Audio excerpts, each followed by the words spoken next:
Hello folks, my name is Mark. This is Used to Be Videos. How you guys doing? So today we're taking a look at Masters of the Universe Origins Man-E-Faces figure. So this is from Series 2. I already made a video for the other figures in Series 2 and I didn't have Man-E-Faces at that time. So very happy to finally get my hands on one of these. And happy to say that I did not have to pay up the nose for it. So that's really cool. So let's take a look at this packaging first. You know, you can kind of see it. It's very spot on with the original He-Man packaging, you know, with those flying rocks in the background and then that logo. It looks just like this is 1984 right here. You can kind of take a look at him through the package there. Looks pretty cool, you know. It looks pretty close to the original. The colors are slightly different. And I noticed that the headpiece is like a separate piece there, but that's okay. Let's take a look at the back of this. So, first off, you have this artwork up here of Man-E-Faces. He's like an actor and stuff, and then he turns into a monster. I think this is Skeletor's sword right here. I think this scene actually is like a homage to the original mini-comic that came with the original Man-E-Faces toy. I know this is. I actually remember this little thing where it shows the action feature. You know, his head spins. That's definitely straight off of the old toy. And then here are the other figures in Series 2. So, I already made a video for Orko and Trapjaw and Scareglow, but I didn't have a Man-E-Faces at that time, so glad that I finally got my hands on one. So let's go ahead and open this guy up. Yeah, these are still pretty hard to find here in you know, the States here. They finally made it so that you can get them at other places besides Walmart.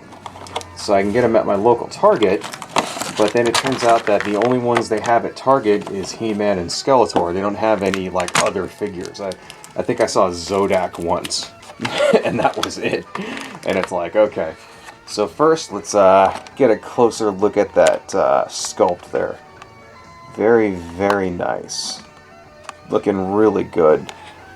I noticed that the skin is a lot more orange on this. And then let's get him out of there. First, you got all those rubber bands and stuff, because, you know, can't have the toy flopping around inside of the package there, so this seems to be something that they do on every single one of these. They put like a ton of rubber bands all over it so it doesn't flop around. But that one actually came out rather easy. So here we go. Let's get that off of his arm there. Alright, now let's look at this guy. Looks really good. You know, he's got the articulation there. Very nice. It's very nice and tight. That's kind of cool. I do notice a little bit of a paint flaw right there. You can see on his arm it looks like it got rubbed off, but you know, that's okay. So here is the action feature for Man-E-Faces. If you guys didn't know, his head spins. So he starts off as a human being, and then he turns into a robot, and then he can turn into a monster. So very cool. I do notice that's a little tight. You know, this right here. It kind of has like notches or something on the inside, so it doesn't spin as freely as you would think. But still, I think it looks pretty good, you know. Not bad at all. I mean, the rest of the figure looks great, you know, the suit. I think they finally made it canon that this is a suit that he's wearing here. I think that's finally, you know, because before it's like you never knew, was he a cyborg, you know, or what? Like, you didn't, that was the whole thing, and they never explained any of this stuff. It's just, you know, he just was, right? And I think they finally established that, no, this is actually like a suit that he's wearing, like a, you know, like he's in a full body suit. One thing I did notice here is that it looks like this piece is a separate piece. You see this line going across right there? That's kind of bugging me. I don't know. I mean, it's such a small detail, but you can kind of see it, though. That's the problem. You can see in there, you know. And the rest of this is okay. I am a little disappointed by the paint on this arm, but I know that that's just my example, so, you know, most of the other figures are probably not going to be, probably not have those paint flaws. Let's see. Let's take a look at his gun here. Let me go ahead and get that thing open. And here is the Man-E-Faces laser pistol. Looks pretty close. It's smaller. I can tell just by looking at it that it's smaller. You know. So let's kind of put that. Let's see how it goes in his arm here, or his hand. Fits pretty good. I mean, I guess it's in scale with the figure, so doesn't look half bad. So these guys, of course, have... Oh, wow, that just came right out. Of course, that didn't break, though. I mean, I think that's the thing. These parts come out, so that's kind of cool that it didn't, you know, snap off there. But, so these have, of course, modern articulation. So they have up and down and then shoulder. Then they have elbows right there. The elbows actually go up and around and swivel. They have wrists. They have a waist and then a head. Of course, his head doesn't really turn, but you can turn his face to make him look like he's moving. Then at the waist and then the leg. And then they also have knees that go up and down and around, and then also feet. They have feet articulation, so you can get some kind of cool sort of crouching, you know, poses and stuff going with these guys. Let's point that down just a little bit so you can make that see that better. Point it down just a little bit so we can get the entire figure inside of the camera there. Pretty cool, you know. Not bad at all, and that's what I think makes these things look so cool, is that, you know, oftentimes when I was a kid, I really loved this series of toys, but I often wished that they had this extra articulation with them. You know, I wish that I really wanted He-Man when I was a kid to have the same articulation as G.I. Joe figures, you know? So this is kind of like a childhood fantasy coming true right here with these toys. Let's see, so here is the comic book that comes with it, Double Trouble.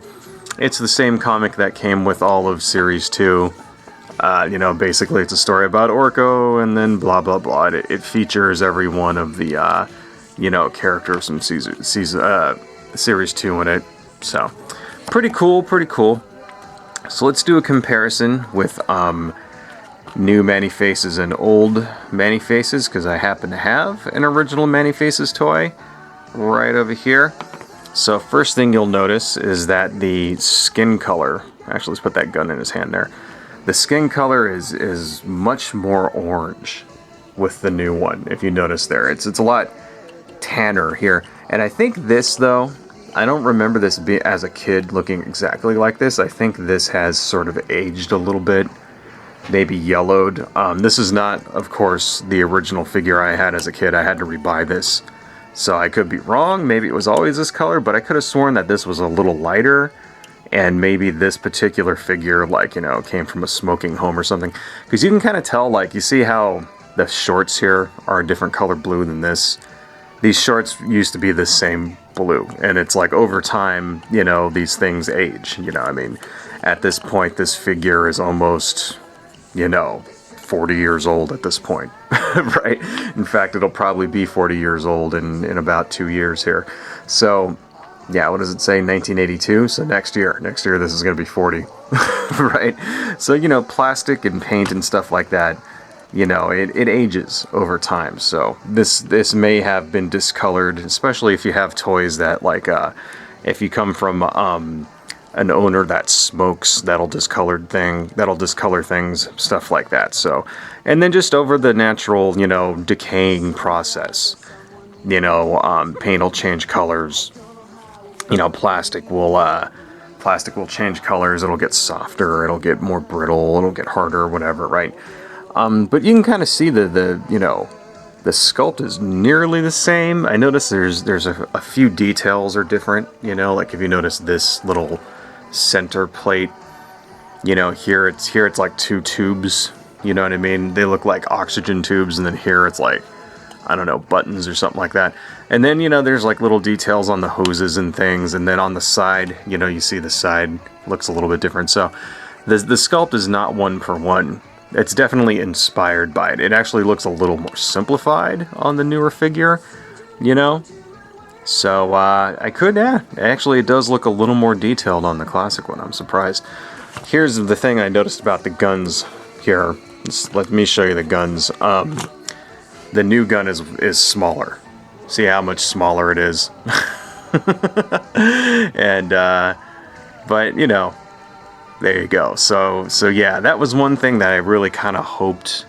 I was sort of hoping when Origins came out that it would have accessories that used the same sculpts, because then, you know, because some of these like weapons and things and accessories and capes and stuff like that getting a little hard to find for some of these figures, you know. For example, like Scareglow, getting a cape for Scareglow can cost as much as getting the figure, you know, if you're buying these things loose or whatever like that. So I was like maybe hoping like some of these you know, and yeah, okay, the accessories are compatible, but I was kind of hoping they'd use the same sculpts and the same fabrics, things like that, and they're not. They're recreating everything up from the ground up, so that's fine.